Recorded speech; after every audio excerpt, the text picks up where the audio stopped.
Hi everyone, welcome back to Encounter Encouragement. Tonight's video is sponsored by the letter H, and the title is Helpers in the Midst of Difficult Times. So we all know that it's not fun to be dealing with this virus that we've got going around, and it's a difficult situation for a lot of people. Some it's easier, some it's more difficult. I had a conversation with my neighbor today. There's several people in the household. He's worried about bringing it home to his kids and his grandkids and to his wife whenever he goes out. I don't really have that worry as much. I don't think my dog is going to catch it, and he's hanging out right here beside me now, and I don't think he's going to give it to me. So I see things from a different perspective than my neighbor does.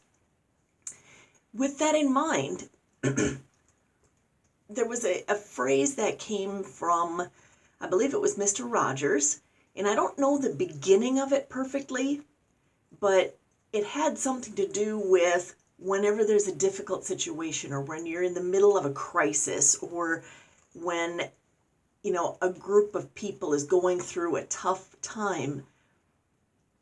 The last part of the sentence I know is his: look for the helpers. So I remember hearing that back during 9/11, look for the helpers. And there were so many people who were helping. That same thing is true during this situation.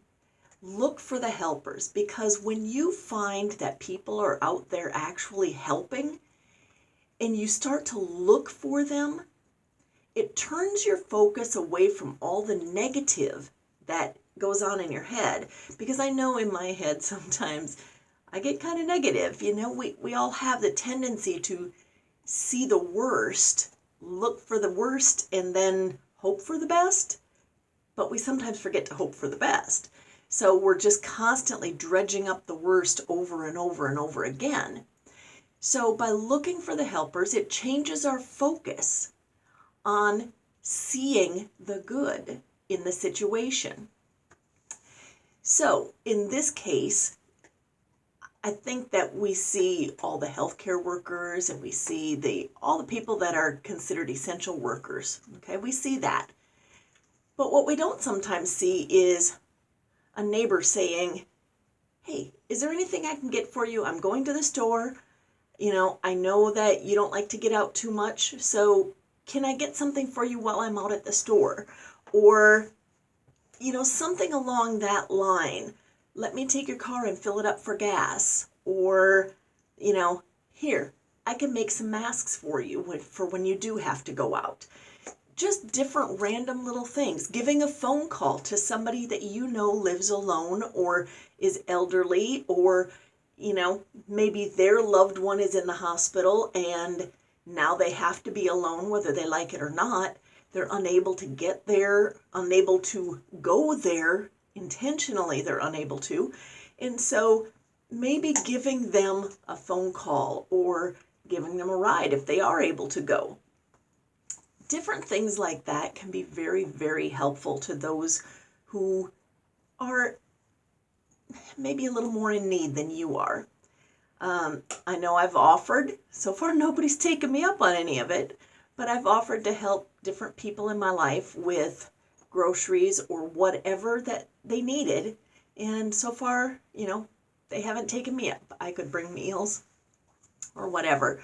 But it brings to mind that not only look for the helpers, but be a helper. Find ways that you can help someone else. You know your life better than I do, so find ways that you can offer. I've mentioned a lot of different things already.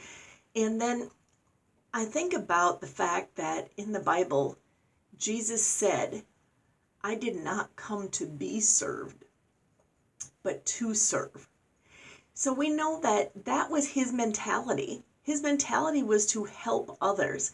Not that he come here so that others could help him and serve him in that way and, rub his feet and whatever.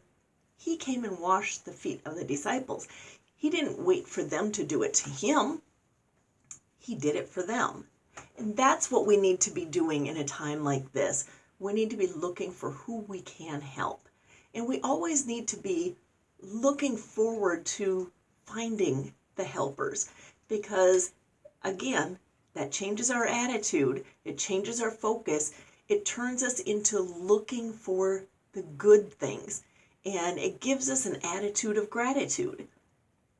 That's always a help in a time like this, because if everybody's down and negative and talking trash, it is a vicious cycle. So look for the helpers, be the helper, and remember, if we're looking after Jesus, he didn't come to be served, but to serve. So that's our example. So he's leading by example, so I guess I'm going to do my best to follow. Well, I hope that this has been an encouragement to you, a different way to see things. Again, if you have any comments or you would like to subscribe, go ahead and hit the subscribe button. But until we meet again, I hope that you all have a very, very blessed weekend, okay? Thanks, y'all.